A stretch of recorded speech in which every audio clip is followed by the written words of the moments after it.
آقایون بچه‌ها 4 روز ما با همین، یعنی یه هدفی داشتیم اومدیم اینجا دیگه. زودتر اومدیم که حالا با شرایط آب و هوا اینجا هم آشنا شیم.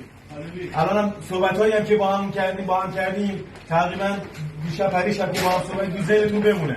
ما اومدیم اینجا نتیجه بگیریم، اومدیم تماشاگرمون هم اومدیم امتیاز اینجا بازی رو بگیریم و بریم. کی میبره؟